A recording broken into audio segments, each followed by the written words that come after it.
கர்த்தருடைய நாமத்துக்கு ஸ்தோத்திரம் உண்டாவதாக.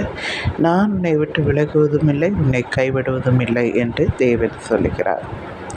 எனக்கு அன்பானவர்களே, நான் எங்கே விழுந்து விடுவேனோ, நான் இப்படியாக இருக்கிறேன், என்னை தூக்கி விடுவார் யாரும் இல்லையே என்று கலங்குகிறீர்களா? தேவன் உங்கள் மத்தியிலே இருக்கிறார். உங்களை அவர் கைவிடுவதில்லை. நீங்கள் அவரை நோக்கி பார்க்கும் பொழுது நீங்கள் வெட்கப்பட்டு போவதில்லை. யாரெல்லாம் உங்களுக்கு விரோதமாக எழும்பினார்களோ அவர்கள் எல்லாம் உங்கள் பக்கத்திலே வரும்படி செய்வார். உன் சத்துருக்களை உன் பாதப்படியாக்கி போடுவேன் என்று ஆண்டவர் சொல்கிறார். அதனால் நீங்கள் எதை குறித்து கவலைப்படாதீர்கள். ஆண்டவரை மட்டும் இறுக்கமாக பற்றி கொள்ளுங்கள்.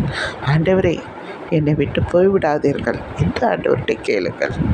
நீங்கள் சுகமாயிருப்பீர்கள். நீங்கள் எதிர்பார்த்த வாழ்க்கை உங்களுக்கு கிடைக்கும். நீங்கள் எதிர்பார்த்த காரியங்கள் நடக்கும்.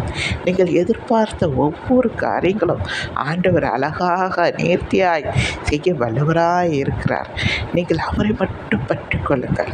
எந்த உபத்திரமோ, எந்த வியாதியோ, எந்த பிரச்சனை, எந்த போராட்டம் வந்தாலும் நீங்கள் அவரை மட்டும் விட்டுவிடாமல் அவரை பற்றி கொள்ளுங்கள். தேவன் அதை தான் எதிர்பார்க்கிறார்.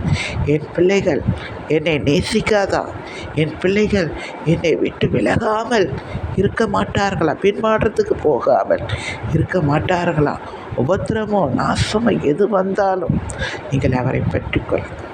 இது எல்லாம் கொஞ்ச காலம்தான். நம்மளை புடமெடுத்து சுத்த பொண்ணாய் மாற்றுவதற்காக ஆண்டவர் சில காரியங்களை அனுமதிப்பார். அதனால் நீங்கள் அதை குறித்து கவலைப்படாதீர்கள். யோபுவை நினைத்து பாருங்கள். அவனுடைய வாழ்க்கையில் என்னெல்லாம் வந்துச்சு. இத்தனைக்கு அவன் ஒரு நீதிமான். அவனை இன்னுமாய் அழகாய் மற்றவர்களுக்கு சாட்சியாக காட்டுவதற்காகவே இதெல்லாம் அனுபவித்தார். அதே போல் தான் தேவன் நமக்கு அனுமதிக்கிறார். நீங்கள் நிலைத்திருக்க நன்றி.